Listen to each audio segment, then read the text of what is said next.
Good evening, everyone. This is Jill Thompson, Recreation and Community Services Supervisor. I just wanted to say thank you to Mayor Fish and the council members for recognizing Older Americans Month. And I just wanted to say huzzah to all the seniors in Culver City, as the proclamation says, for their amazing spirit over the past year. It's been truly inspirational, and I'm very happy on behalf of PRCS and everyone in the city to have them all be the collective senior of the year. So thank you all.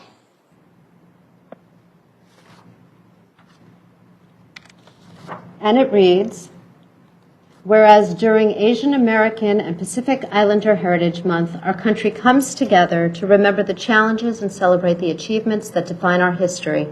And whereas the month of May was chosen to coincide with two important milestones in Asian and Pacific American history, one is the arrival of in the United States of the first Japanese immigrants on May 7th, 1843, and contributions of Chinese workers to the building of the Transcontinental Railroad completed in May 10th, 1869.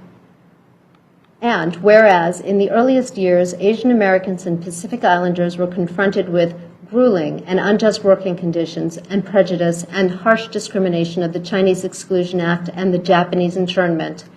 And whereas it is important to note that we are celebrating this year's Asian American and Pacific Islander Heritage Month in the context of recent racist incidents targeting Asians in our country. And whereas despite the history of violence and discrimination, Asian Americans and Pacific Islanders have excelled and continued to push our great nation forward. And whereas Asian Americans and Pacific Islanders lend their rich heritage to enhance our community, playing a vital role and contributing to all aspects of life in Culver City. Now, therefore, be it resolved that the City Council of the City of Culver City hereby proclaims May 2021 as Asian American and Pacific Islander Heritage Month and celebrates the diaspora and honors the generations of residents and immigrants who have enriched our nation's narrative. And this is signed by the mayor and all of the council members and dated May 10th. You know, the society is made up of really hardworking volunteers, as has been stated here, and we have been doing a little bit of work during the COVID, but we're hoping that this year we can embrace more of our history and uncover things that have been tucked away in boxes for many, many years. Anyway, I would just like to say on behalf of everyone, thank you again for this recognition. And in September or October, hopefully we'll be launched, and we'd love to bring you in and invite you into our new facelift we've done.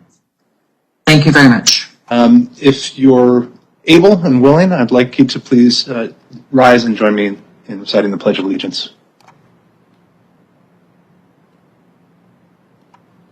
I pledge allegiance to the flag of the United States of America, to the republic for which it stands, one nation, under God, indivisible, with liberty and justice for all.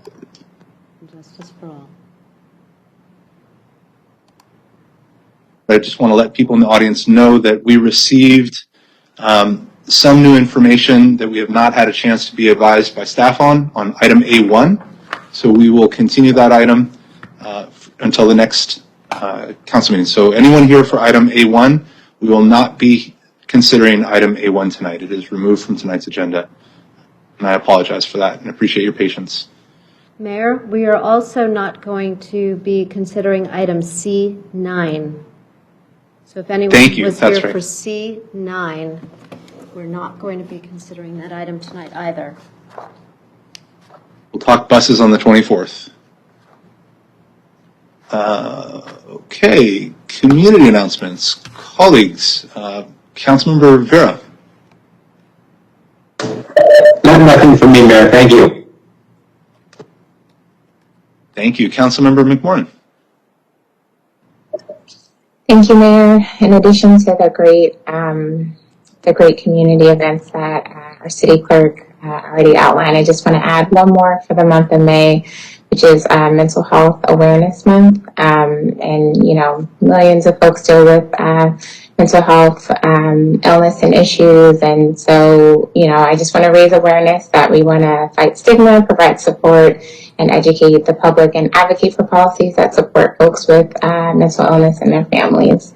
So, and I believe this year the theme is You Are Not Alone for Mental Health Awareness Month. So I just wanted to add that in. Thank you for the opportunity. Thank you. Councilmember Erickson. I just want to emphasize that we had Mother's Day over the weekend, and I just want to say enormously great appreciation to all mothers who have sustained their families during these very, very challenging times. And we are now hopefully going back to a little more normal life, so mothers can start to become more normal in their daily endeavors. So really appreciate all mothers. Thank you. Vice Mayor Lee. Thank you, Mr. Mayor. I just wanted to mention really quickly an email I got from someone representing one of our unhoused residents who goes by the name of Heather, who recently got her car impounded after we went back to normal when it comes to parking restrictions. And as we know, as a result, not only of the pandemic, but prior to the pandemic, the epidemic of homelessness is worsened, and quite a few people are living in their automobiles.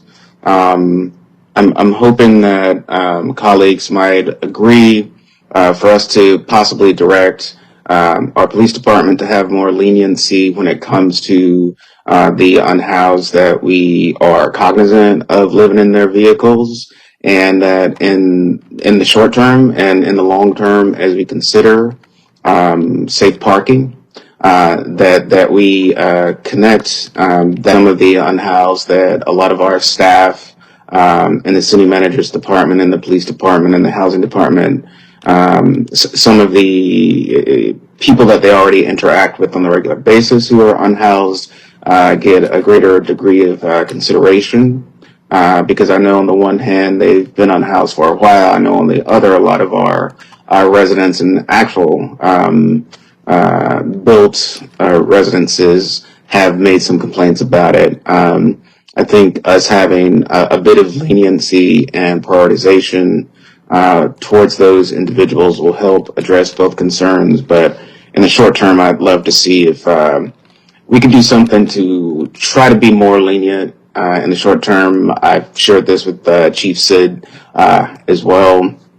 And then lastly, I just wanted to mention, just a point of fact, it is Asian American Heritage Month.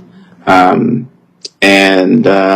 just wanted to relate a short thing from an article I read a few days ago.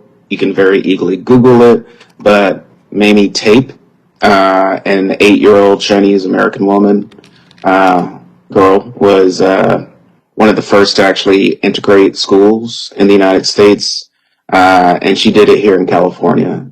If you Google her, that's Mamie, last name Tape. It's a very interesting story. A lot of our thoughts around school integration go to Plessy versus Ferguson or Brown versus Board of Education. But this is another interesting case to look at that actually happened in California and is worth highlighting in the context of AAPI Heritage Month. But I hope we can find some agreement around enforcement and policy positions going forward when it comes to leniency for our unhoused individuals. I agree. Impounding can ruin somebody, can put them out on the streets entirely. So leniency would be good. I just have 2 requests for at the end of the meeting to adjourn in memory. The first is I would like us to adjourn in memory of Ann Douglas. She was born in Germany in 1919 and fled to Paris during the war. That's where she met Kirk Douglas while working as a film publicist in 1953, and they married and remained together for 66 years until Kirk Douglas's passing last year. She was a visionary philanthropist and worked closely with Dorothy Chandler to build the Music Center. She was a dedicated advocate for Center Theater Group and one of its founding board members. In addition to her philanthropic work for Center Theater Group and the Music Center, she funded the Ann Douglas Center for Women at Los Angeles Mission, led a campaign with Kirk Douglas to refurbish over 400 playgrounds, and through the Douglas Family Foundation contributed more than $118 million to various causes, including the Motion Picture and Television Homes, Alzheimer's and Dementia Unit, Sinai Temple's Kirk and Ann Douglas Childhood Center, and St. Louis University's Kirk Douglas Scholarships for Minority Students. In her honor, the Center Theater Group dimmed the lights at the Douglas on Saturday, May 1st at 8 p.m., which is their tradition. And when Kirk Douglas Theater is open to the public again, they will give a standing ovation to both Kirk and Ann. And I also would like us to adjourn in memory of Dr. Gary Sidney Brody, who was our former Mayor Thomas Small's father-in-law and his wife's Joanna Brody's father. He died peacefully in Playa Vista with his family. He was a highly regarded, internationally recognized plastic and reconstructive surgeon, known not only for his surgical skills and breadth of knowledge, but also for his clinical research and contributions, leadership, innovative ideas, and Socratic teaching methods. He characterized his passion for plastic surgery as both his profession and his hobby. And I'll spare you, but if you look at the Sunday obituary page, he had a pretty remarkable life and did a lot of pioneering work in rehabilitative surgery for hands, burn victims, really just the whole gambit that probably allowed a lot of people fuller lives. And he did that around the world, and sometimes as charitable work. So hopefully we can get a motion, a second to my motion at the end of the meeting to adjourn in these two fine people's memory. Okay, thank you. Do we have a COVID-19 update? Yes. Good evening, Mayor, Vice Mayor, members of the City Council, and members of the community. This is Ken Powell, Fire Chief, with a brief COVID-19 update. Los Angeles County has met the threshold for the least restrictive yellow tier in the state's blueprint for a safer economy. The revised Los Angeles County Health Officer Order went into effect Thursday, May 6th to reflect newly permitted activities. View the revised Health Officer Order and updated protocols on the Los Angeles County Department of Public Health website. Everyone living and working in LA County 16 years and older is eligible for COVID-19 vaccine. Learn more and make an appointment on the Vaccinated LA County website. For those without access to the internet or with disabilities, a call center is open daily from 8 a.m. to 8:30 p.m. to help schedule appointments. Dial 833-540-0473 if you are in need of assistance. You are fully vaccinated if it has been at least 2 weeks since you got the Johnson & Johnson Janssen vaccine, or at least 2 weeks since you got the second dose of a Pfizer or Moderna vaccine. Current masking guidelines for fully vaccinated people are as follows. You can be without a mask outdoors when alone, with members of your household, with a small group of fully vaccinated people, or with a small group of people not fully vaccinated and not at all at higher risk. You need to wear a mask outdoors when at crowded events, such as concerts, parades, sporting events, in crowded spaces where you can't stay 6 feet apart, in public and private settings when required by public health, business, or facilities. You need to wear a mask indoors when in public settings and businesses, at workplaces, gathering with people not fully vaccinated, including kids from more than one household, visiting an unvaccinated person who is or lives with a person at high risk, or traveling. Learn more about when and where you don't have to wear a mask if you are fully vaccinated on the Los Angeles County Department of Public Health website. Remember to continue to keep each other safe, gather safely outdoors, continue to wear your mask when appropriate, practice physical distancing, get tested if you're exposed or have symptoms, quarantine if you travel, or get vaccinated when it's your turn. Thank you, Mayor. This concludes my update for this evening. Thank you very much, Chief. Okay. It's time for joint public comment. I am informed that there are a massive number of people who've signed up for joint public comment, and I also know that one of my colleagues needs to wrap up tonight at 11 p.m. In order to keep this meeting moving, I apologize to the public, but I've got to limit joint public comment to 30 minutes, and I will allow 2 minutes per speaker. So please be conscientious and please of your fellow speakers, and please remember that all that can happen out of joint public comment is the agreement to agendize a topic or not. So with that, let's move on to joint public comment. Yes, Mayor, I will, but I did have one announcement to make, and since we have so many people with us this evening, I wanted to make sure that everyone was aware that we are doing our current annual recruitment for commissions, boards, and committees. And that deadline to apply is next Monday, May 17th at 5 p.m. And there are openings available on many of our bodies. Most recently, Civil Service Commission and the Committee on Homelessness now have additional positions available. And you may have seen we are doing specific outreach. We have 2 youth positions that we are filling that are specific youth positions. But we also are very happy to welcome anyone 16 or older, with the permission of their parents, of course, to apply and sit on any one of our bodies. So please go to culvercity.org/serve to look and see all the different bodies that are available. And we look forward to receiving your applications. Again, the deadline is next Monday. We'll be sending out at least one more email to remind everyone, but we're hoping to get a lot of people interested this year. Thank you. And with that, I will move on to the joint public comment. Items not on the agenda. We have 56 speakers who registered, and let's see. I'm going to call names and then about 10 names at a time. And Mayor, how many minutes are we limiting to? 2 minutes per speaker, please. 2 minutes. Okay, great.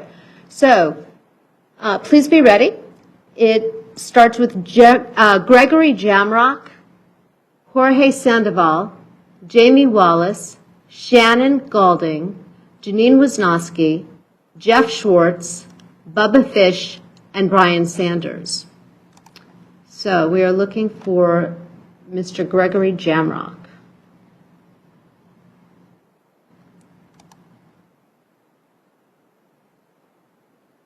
Can you hear me? Yeah, I'm here. My name is Greg Jamrock. I'm a resident. Okay. Making progress. I think the next one we had was C10. Correct. Was there a speaker for C10? There is. It's Rimi Nashashibi.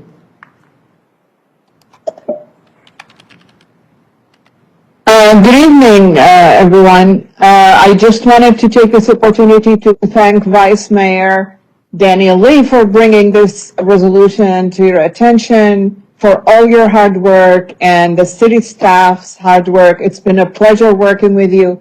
Thank you so much for taking this opportunity in order to advocate for the safety of our kids, both in Culver City and in California. Again, thank you so much for your leadership and your vision. Okay, thank you. Does anybody need a report? I assume I'll gladly accept the motion. Lee moves. Seconded. I have a motion by Vice Mayor Lee, a second by Councilmember McMorrin, and that's to adopt the resolution to support state legislation to end childhood marriage. How do you vote, Councilmember Vera? Aye. Councilmember McMorrin? Aye. Aye. Vice Mayor Lee? Aye. And Mayor Fish? Aye. That motion passes 5 ayes.